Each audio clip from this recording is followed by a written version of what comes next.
very nice. And you guys are world religions class, or? Yeah, okay. And so you've done a unit on Buddhism, have you? Or? Just started. Just started, okay, okay. So what have you guys learned so far? You learned about the life of the Buddha, you learned some Buddhist doctrine? No? Anything? Not my class, in church. No? Okay. No, I haven't gotten there. They're starting tomorrow. Just starting, okay. So then, I guess, would you like to, so maybe, usually we do a little meditation at the end, and then every class that comes tends to be a bit different, you know. So I've had the one time there was an art history class that came, and they knew different things about Buddhism. Another time there was a world religion class, and I think they'd gone through some, they'd already been like partway through their semester, so knew a bit more. But can also, you know, just plan to, you know, if you guys are just starting out, can give a little rundown on Buddhist doctrine. And then if anybody has any questions after that, then, you know, we can discuss those. And then maybe finish with the short meditation. So you guys are heading out around 10:10, are you? Or I can't remember when the last time was. What was the... Oh, okay. Okay. We just get on the bus. Yeah? Okay. All right. He's the boss. Okay. So we'll just try to keep it to that same format as last time. So basically, Buddhism started in ancient India. It was kind of an Indian religion. And India at the time that Buddha arose was a kind of like dynamic place. You know, so you see in the West right now, or actually, you know, maybe in the West like 50 years ago, more specifically, there's kind of huge interest in science and technology in the West. People very interested to see kind of how far science and technology could take them. You know, so kind of you had many people wanting to become scientists, you know, a lot of ferment, a lot of people very interested in these kind of new ideas, and basically just breaking away from some of the old traditions. So this is what happened in the history of science in the West. You know, kind of science was kind of these new ideas that were somewhat opposed to the old ways of thinking. And so there's this huge intellectual ferment that occurred. You know? And in the same way, ancient India at the time, they became there was this kind of class of people who were called Brahmins. That's okay. Yeah. There was this class of people called Brahmins. And these Brahmins basically ancient India had kind of divided society into these kind of castes. They had this kind of caste system. And there were these kind of people, you know, there's kind of debates about exactly where they came from. They might actually come from Europe at first, and then conquered these native populations in India. And because of that, the kind of conquerors came up with this idea of castes. So they grouped people into society based on the jobs they did, basically. It was kind of very different than the way that we do things in the West, but that's the way they kind of set it up at the time. And so they had these 4 castes. One of them was a warrior caste. They were the people who would rule. So if you wanted to become a king, you had to be born. Well, it was very helpful, at least, to be born into that caste. You know, you had if you weren't, you had a pretty small chance of ever becoming a king. And if you wanted to be a priest, then you had to be born into a caste called the Brahmin caste. Kind of that was the priestly caste. So you weren't allowed to go into the kind of inner part of the temple unless you were part of this caste. Then they had another caste of what they call like merchants, these kind of people who would actually do the buying and selling, these kind of things. And then they had the 4th caste was the caste of workers. And this was the caste who did the kind of the other jobs, kind of, you know, like street sweeping and all these various things. And then even outside the caste system, I think at that time as well, they might even have had this kind of untouchable caste, which did like the worst jobs. They kind of, you know, would take dead animal carcasses and, you know, basically maybe do undertaking work with the dead. So this kind of very strong, yeah, put on, Bhante. Very, is it okay if Bhante Rewata takes a picture? Okay. Okay. And so they have this kind of very strong idea of kind of ritual pollution, ritual purity, and that basically these ideas started to take hold so that you could only become pure if you were part of the Brahmin caste. This is kind of the 2 top castes, the ones who were the kings and the ones who were the priests, they started to fight. So some places, the castes who were the kings, they were the highest caste. They were the ones who were on the top. Other places, it was the castes who were the priests, who were the highest caste. They were on the top.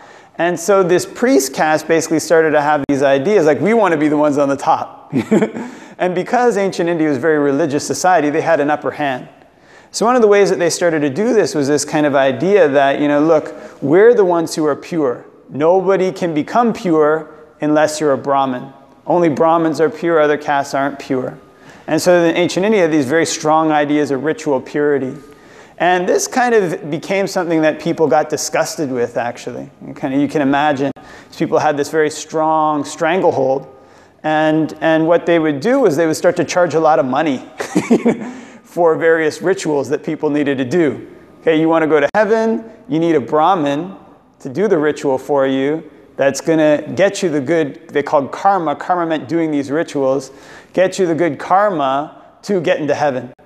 And so these kind of Brahmins, they kind of started to say this kind of thing. And then, of course, these rituals had to be done really correctly. And they tended to cost quite a lot of money, maybe towards the end, And then they started to do things like making people sacrifice animals. So, to do this ritual, you had to sacrifice so many bulls, sacrifice so many goats, these various kind of things, and they had to be sacrificed in the right way.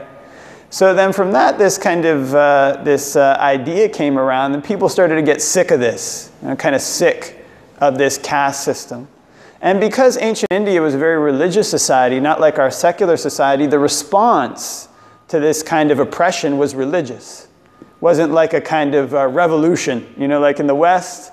When societies have started to get kind of oppressive, then you'll have a revolution sometimes. That's the kind of history of Western culture. In Britain, people overthrew the king and created the Magna Carta so that the king too was subject to laws. And then in France, you had this kind of French Revolution that overthrew the king. This is one of the reasons why democracy, and especially through the States, the American Revolution overthrew kind of colonial ties, and then you had these kind of bills of rights that came in. So the kind of Western response to oppression was to basically fight and kind of establish new secular governments. But the Indian response was to have a religious response. So what these people did when these Brahmins started to get really oppressive and say they were the only ones who could become pure, was people just started leaving the home life, something that's basically not done in Western society. So it'd be like you guys, many people like your age, people in their 20s, people who could do a lot of work, people who could support families just decided they didn't want to be part of society anymore. Has anybody heard of that kid, that young fellow, Christopher Johnson McCandless? He was this kid in the 90s in the States, and he suddenly just decided he didn't want to be part of society. They made a film about him called Into the Wild. And he decided he wanted to go to Alaska and just live there. He didn't know what the impulse for this was. It didn't seem, maybe he had writings or whatever, various ideas, but he just decided to leave society. He was one guy, and that was a kind of radical thing. He just stopped talking to his parents and just went out on his own, just wandered, had various adventures. Unfortunately, he ended up dying. But in ancient India, there were many, many people who had this same impulse, and they just left their homes, left their families. And they became another caste, which was called the Samana caste. So this kind of caste, the Brahmins said that the way to kind of move forward spiritually was to do these rituals. But this kind of rebellion was, look, I don't have to do these rituals. I can do these things on my own. So this is where you started to get people going off into the forest. This was part of ancient Indian tradition before. But they would start to practice meditation on their own, basically leaving their families, leaving their homes. And this kind of idea, like, what is it that we're kind of after? This basically idea became that there was this cycle of rebirths that happened. So you weren't just born once, you were born many times. And it was seen as a trap. Kind of oftentimes in the West today, people hear about rebirth, and it's like, okay, well, that gives me plenty of time. No need to get so stressed out, But in ancient India, it wasn't seen that way. It was seen as something terrible. In other words, you don't just kind of get reborn as a king all the time. You get reborn in like terrible places. And you're trapped in this cycle. We're going from something high to something low, something high to something low, being reborn over and over again and not being able to stop it. So in the same way, in the modern Western world, this kind of idea that really took hold, what can we use technology for? How far can we go with technology? Society became really fascinated with this, basically how comfortable can we make our external world? This was the push of Western culture. Western culture became very successful in this. In the same way, ancient Indian culture, through these samanas, through the West, it was through our businessmen and scientists. In ancient India, it was through this kind of renunciant class, became obsessed with this idea, how do I end rebirth? Basically, how do I find a permanent end to suffering? And so these kind of renunciants went off and did this. This is where you had this kind of various religions arise. You had Jainism arise. Jainism had one answer to this. You had these other people called the fatalists or the Ajivakas. They had a kind of another answer to this. And then this is where the Buddha arose as well. And Buddhism had its own answer to this. How do you kind of end rebirth? It's okay, Bhante. Yeah, Prasnak. Yeah, that's okay. So basically, that's how Buddhism came about. Buddhism was one of many kind of religious teachers. And they all had these kind of own answers, and they were all kind of competing with each other. So in the same way, now in the modern West, we have kind of various companies, various kind of scientific institutions competing with each other for a particular goal. At that time, they had various religious people competing with each other for a particular goal, the ending of rebirth. And in the same way now, people are very interested in, say, like political debates, scientific debates, what's the newest iPhone, what's the newest technology. People will come, to a conference on the iPhone or whatever it is, whatever new technology it is, and people will talk about it amongst their friends. At that time, it was almost flipped. People would come to big debates about religion. These kind of various religious teachers would get together and debate, and people would come to see that. People would be interested in these various things, and that's what they would talk about amongst their friends. And in the same way, the kind of most talented people in our society go into science, go into... It's okay, Bhante. It's enough. He said? Okay. And in the same way... still off. Okay, no problem. In the same way, the most talented people in our society would go into kind of science, go into economics, go into business. At the time of the Buddha, the most talented people in their society would go into religion, basically go into becoming samanas. And so same way we have great advancement in technology, they had great advancement in religion. Probably the a lot of religions that were established at the time of the Buddha are still there. Still there in ancient India and today. And so the Buddha's solution to this was what they called a kind of middle path. At the time, some of these people had this idea, basically anything we do, basically if we attach to any pleasure at all, that's what binds us to the cycle of rebirth. And because of that, they basically undertook self-torture. So, to become a Jain, one of the things they would do is they would pull out all their hairs one by one, kind of pluck their hairs. Then they'd engage in these various tortures. They'd stop eating. See if this is on. Okay, there we go. They'd stop eating for long periods of time, do a lot of fasting, to the point where their bodies became very emaciated. Some people who were trying to do these ascetic practices would break an arm and let it grow at an odd angle. Other people would just kind of stand in one place for a very long time until kind of plants started to grow around them, kind of do standing practice for that long. So these are the kind of extremes that people took themselves to. And then on the other hand, you had a kind of a school of people who were very interested in materialism, kind of the same way we have today. So that we have secular humanism today. It's basically this idea that humans themselves will bring about ultimate prosperity. They'll bring about paradise through technology. And in the same way at that time, there was this kind of group of people who basically thought that there was nothing after this life. And basically our purpose in life was to enjoy sensual pleasures here and now, kind of live a balanced life. They were relatively moral, although their leader walked around wearing a hair shirt. So it's uncertain why he did that. But they were relatively moral, but had this idea, look, we're just going to enjoy what's here right now, what's available to us. And so the Buddhist path, the way he came up with, is it was called a middle path. It kind of strikes a balance between this extreme torture and this extreme indulgence in sensual pleasure. And there's kind of this path called the middle path based on this Noble Eightfold Path. There's various kind of elements to this.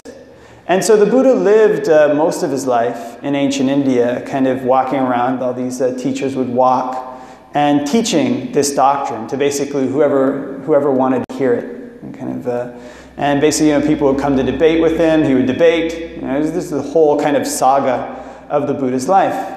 And then as the Buddha was about to pass away, he passed away when he was 80 years old. One of the last things that he did was basically to leave his doctrine and discipline in charge of the Buddhist order. So the Buddhism, we don't have a pope or anything like that. As kind of the Buddha before he passed, many people, he had 2 chief disciples, he refused to leave them in charge of his religion. And there was one of his cousins who asked to be put in charge of his religion, and he refused to do that too. And so what he said was, when I pass away, don't think you don't have a leader. You still have this doctrine and discipline. Any kind of disputes, anything that arises, refer to the teachings that I've laid down, refer to the discipline that I've laid down, and that will be your teacher after I pass away. So although it's been 2,500 years since the Buddha passed away, it's still the case that Buddhist monks, even to this day, even in Canada, the United States, wherever Buddhism spreads, they still look to this doctrine and discipline for guidance. And kind of much of what we do now today is actually pretty much the same as what was done in the Buddha's day 2,500 years ago. And there's still this idea that even today in our modern Western society, the answer, the solution that the Buddha was trying to find, he was trying to find a way to basically end suffering. This kind of quest and its answer are still as relevant today as they were 2,500 years ago. And there's still people today in the modern West who leave their homes, leave their families, travel across the world to Asia, give up all their possessions, and ordain as Buddhist monks, basically for the sake of this same goal. Try to find if there's a way to end all suffering. And it's a goal that's still relevant. It's a goal that people still feel is possible. And it's a goal that some monks still achieve today, even 2,500 years after the Buddha's passing. So those are that's basically a kind of quick rundown on the history, the kind of background behind the way that Buddhism arose, kind of a very brief rundown of its philosophy. And so does anybody have any questions about that? Questions about Buddhism in general, what Buddhism's about? Is there any questions at all, except for stock market advice, that kind of thing? Yeah? Lost my voice. Oh, that's okay. So you talked about the similar path that monks today will follow the example that the Buddha set. Mm-hmm. Is there any debate about interpretation or how to best follow the practices that are left behind amongst the monks? Yeah, there can be. I mean, one of the things about it is that it's all pretty clear. Yeah. And it's very well balanced. So, it's kind of like it's like a legal code which leaves a lot of room for maybe not interpretation is the right word, but it's loose enough that it can still be applied exactly today. So, for example, there's rules about food. Monks aren't supposed to eat after noon. It's still the same. You can still get by doing that, right? It doesn't take a lot of interpretation. Many of the rules are around kind of sensual desires. There's a lot of rules around women, and those rules are, they're still equally applicable. It'd be like, okay, if you want to travel with a woman, you can't make arrangements with her. You have to make arrangements with a man. So you can never kind of just go, it's very difficult to just go alone with a woman. It just kind of protects the monk and protects the woman. And that's something that doesn't require a lot of interpretation. And then the Buddhist doctrine itself is not really culturally bound. So it's all teachings about suffering and how to end suffering. And because of this, people are still suffering today. They were suffering in ancient India. They were suffering in China when it went there. And the question of how to end suffering and its solution are still broad enough, still relevant enough that it doesn't really require any changing. Yeah. Thank you. Yeah. So there's some debate around like specific applications of the rules, But for the most part, it's pretty straightforward. Yeah. Any other questions? Yeah? What's something that you admire about Buddhism? Admire about Buddhism? Well, let's see. Well, probably the first thing that attracted me to it was its reason. So it's basically something that the Buddha sets forth as a kind of teacher, but doesn't say that, basically, it doesn't have the commanding presence of, say, a father. It's not like he is a father and says, you have to do this. It's more like somebody who sets out a reasonable approach and says, if you want to do this, you can. If you don't do it, then it's up to you. But either way, you're going to be the one who faces the consequences of doing this or not. So I like that when I first came to Buddhism, I like the two parts of that. One is that basically I'm responsible. I mean, the Buddha sets out he points the way, but it's up to me to follow. And what follows from that is I'm the one who gets to experience it. I don't have to rely on anybody else to tell me whether or not this is true, whether or not this practice brings results. I'm the one who will know that for myself. That's one thing. The other thing was that every part of it made sense. So there was no part, I used to really like to debate, and I couldn't find any portion of the Buddhist doctrine that I could debate with. It all fit together, it all made sense. And I still feel that way today. It's basically, still kind of in awe of the way that it fits together, and if a person practices, then they don't have to guess about the results that it brings. They can see it for themselves. So those are kind of two things that I'd say, drew me to, that I admired about Buddhism then, and still admire to this day. I still feel the same way about to this day. Yeah.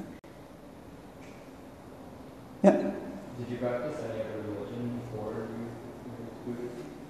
I was actually I was like a secular humanist, but not really a humanist. I was kind of just secular, kind of the joke I like to say. And I basically just had this idea. I was very into science. And so thought that, that science was basically, all that mattered, that there was no life after this.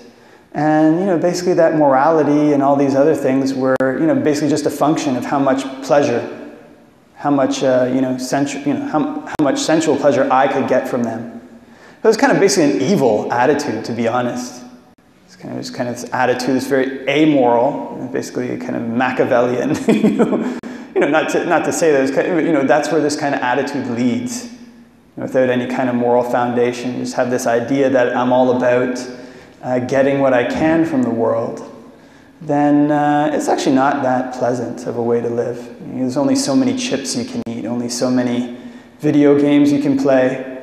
If for myself, if you have a girlfriend, how many, it's like, there's only so much you can get, really, through the five senses. And then life starts to become pretty, pretty depressing. That's all that a person has. So that's what I found the results of basically just pure, we have to take care of these things. We have to eat food and, there's nothing wrong, say, with watching a movie. But if that's all that life is about, then life starts to lose a lot of meaning. It starts to become pretty, it's pretty vapid.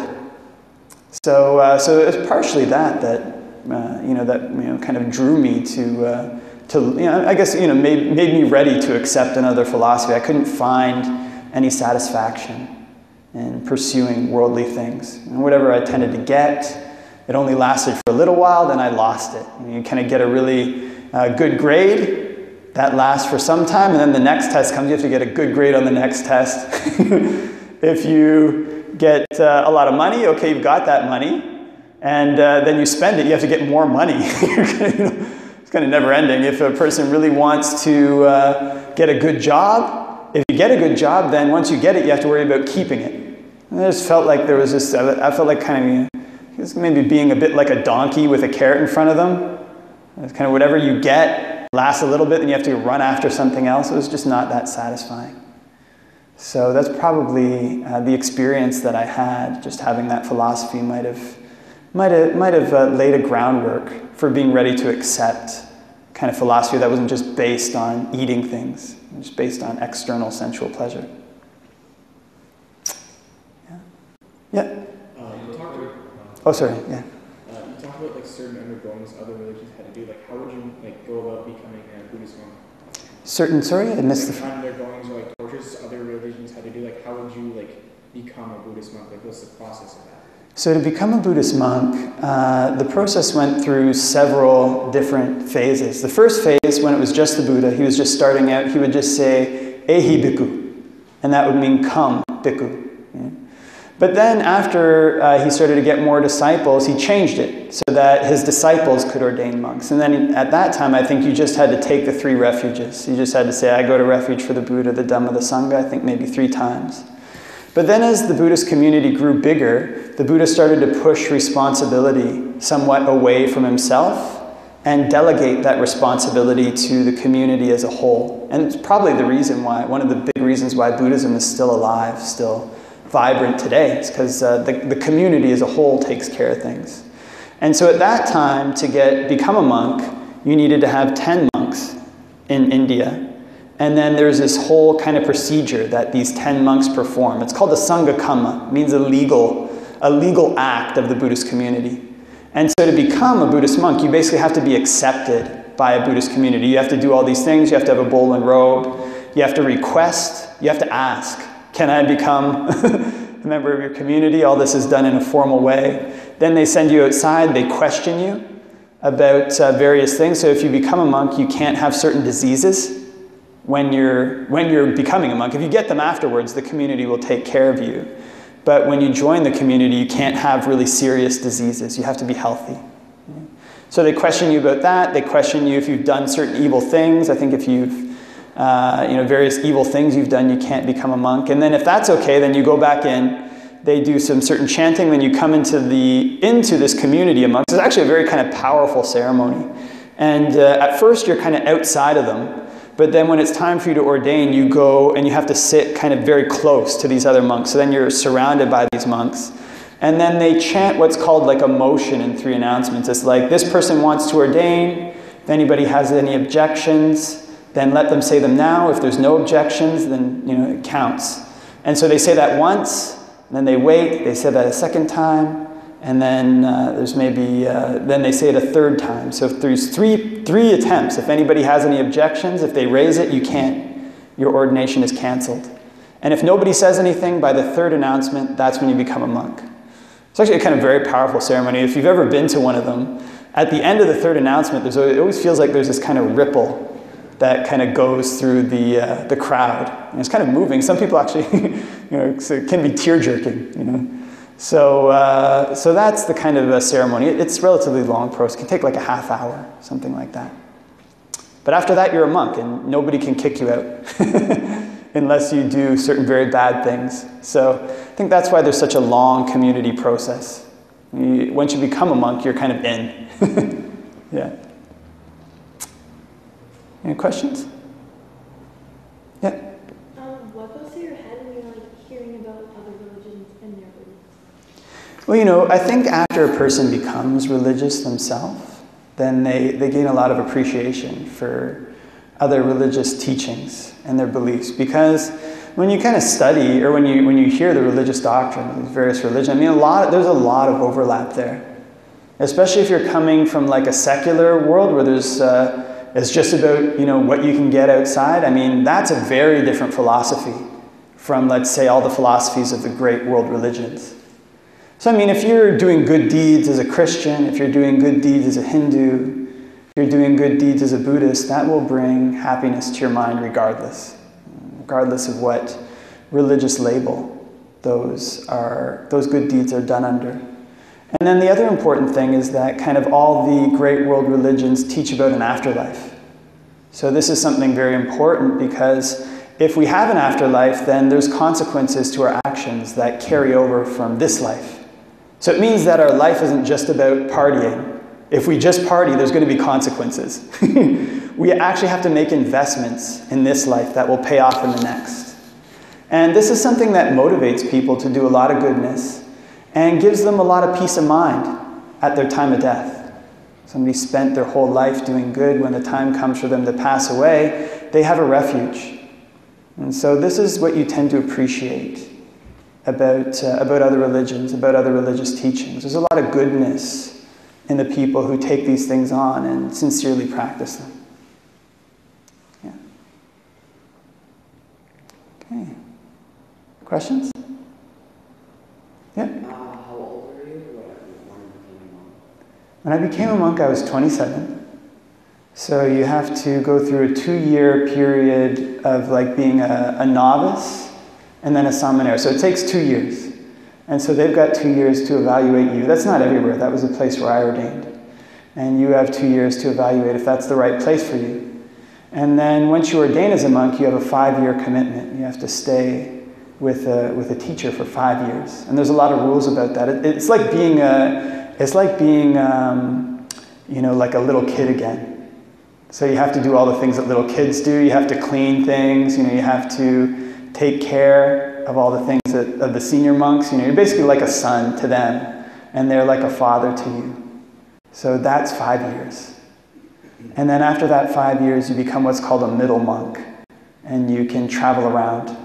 You don't have to stay with if your teacher lets you go. He has to release you. If he thinks that you're still not ready, he doesn't have to let you go. But if he lets you go, then you can travel. And so that's kind of the period of monastic life that I'm in right now. So most Westerners will have, who ordain, will already have, had a lay life for some time. Most ordain in their mid-20s. They've kind of already had a lot of experience with their lay life. Some will have gone to university and had careers for a short time, and then they decide, look, I'd like to do this. So for most Westerners who ordain, it's a renunciation. They're giving up a lot of things that they've built up. And in Sri Lanka, the other traditional Buddhist countries, they actually go through a really long process. They ordain sometimes when they're 10. So, I remember being 10, I wouldn't even have thought of, becoming a monk at 10, but they have a lot of experience. So most of the monks who you'll meet who are Sri Lankans or Thais, sometimes they've been in robes for even though they're 27 or 28, they've been in robes for almost 20 years. If you meet a Western monk who's 27 or 28, they might have been in robes for 2 years, 3 years. So that tends to be the pattern. Yeah. You asked what the time it is. We do need to leave at 10 after. Okay, sure, very good. So maybe take one more question or so, if there's any questions. And then could try a 10-minute meditation after that, and let people, or short meditation after that. Yeah. What is the role of Buddhist monk? What is the job? Sorry, I couldn't hear all that. What is the job or role of Buddhist monk? What do they do? What's the role? Yeah. Okay, so Buddhist monks can fill many roles. So largely, these roles get divided into, I guess you could call maybe 2 broad categories. And there's no kind of if, and, or but, you have to just do this or that. On one end, Buddhist monks can function as kind of community leaders. So in Buddhist societies that have had Buddhism there for a long time, their whole society revolves around Buddhism. And the focal point of their society is the temple. So many things will happen at a temple. People will be coming by with, say, personal problems. The monks will act as psychological counselors for their personal problems. People will want to have various religious functions, almost every event. Every major event in a person's life in a Buddhist country has a ritual attached to it, has a religious significance. So in that way, those monks will perform religious ceremonies for them. They'll be very involved in the lives of the lay people. And then there's also a kind of renunciant aspect to monasticism too. So going more towards that end, monks will be teachers of meditation. So when a person starts to meditate, they start to give up some worldly things. So basically, and then there'll be monks who basically devote themselves full time to meditation. So not all monks are teachers, not all monks are involved in the lives of people. Some monks are almost like hermits. So basically their whole life is just devoted to practicing meditation. I think it's similar. They have similar roles for monks in Catholicism. And so those monks their role in society is to be a source of inspiration for other people. So that people can think, look, there's people who are still devoting themselves 100% to the Buddhist doctrine. They don't have any other responsibilities. And again, not to say that you have to do one or the other. Monks will do various things at various times. But just to give an idea of the spectrum of what's possible, and all these roles are seen as beneficial for society. They're seen as beneficial for Buddhists. All these various roles that a monk will play, whether they're really involved in lay people's lives or almost not involved at all, they're seen as a source of inspiration and guidance for people in that society. Okay, so I think we have a few minutes left. And so why don't we try a little bit of meditation? And then once that's done, maybe we could get a group photo or so. And then on the way to the next big event. Okay, so to meditate, what we want to do first is lean forward. We can sit cross-legged if can. If can't sit cross-legged, then just try to find a comfortable way to sit. You can also kneel if you like. Yeah. Can you do that? Can you do that one for? Okay.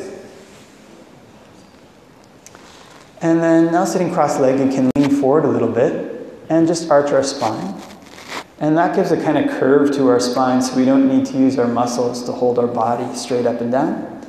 And then we can look about 3 feet in front of us and close our eyes. And we can focus in on the breath. Can know when it's coming in and know when it's going out.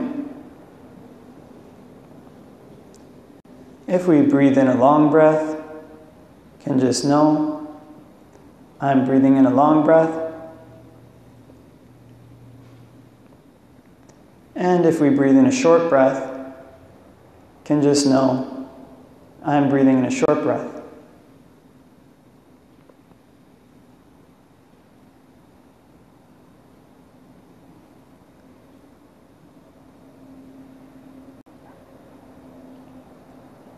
And can focus in on the breath at the tip of the nose.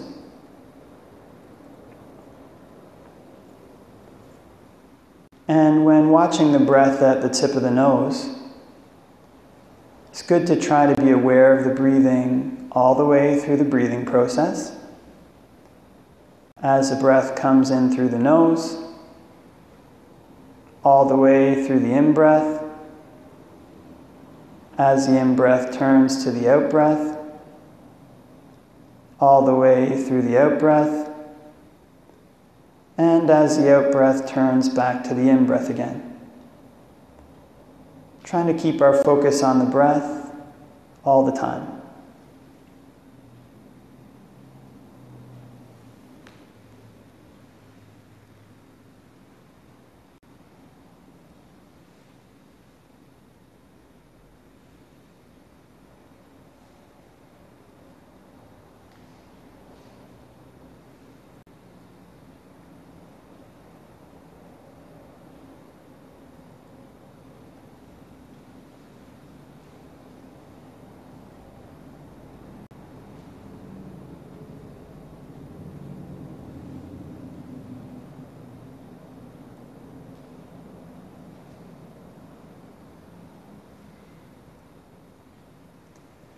And when breathing in and out from the tip of the nose, it can be helpful to change perception of the breath.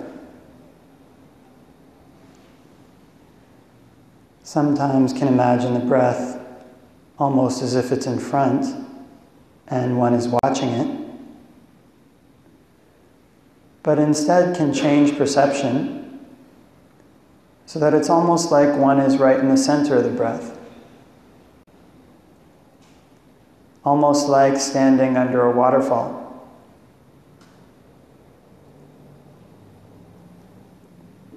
So on the in-breath, one can be totally immersed by the breath. On the out-breath, one can be totally immersed by the breath.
And if the mind wanders off to past or future, you can just bring it back to the present moment, to the breath.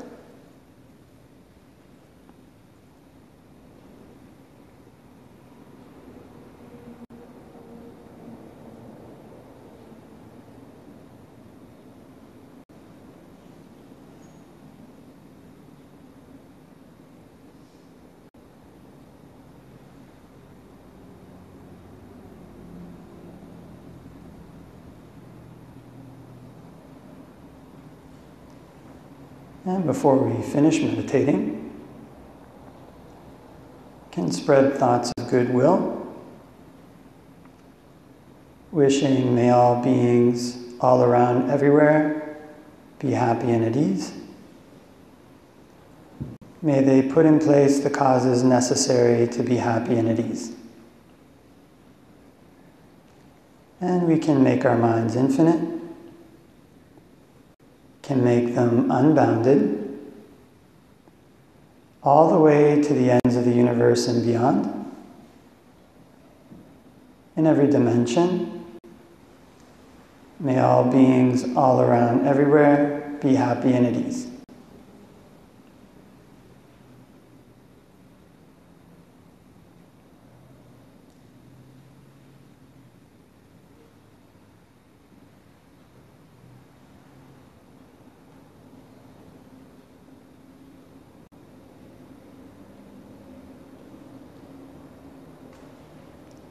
Okay, and can open our eyes. And there was a bit of meditation. So nice to meet with everybody today. And I hope that you guys have good trips to the rest of the religious institutions. It was nice. You guys asked a lot of questions, which was good to answer, good to discuss. And so maybe we could get a group photo if anybody's interested. And yeah, then hope you have a great rest of your day.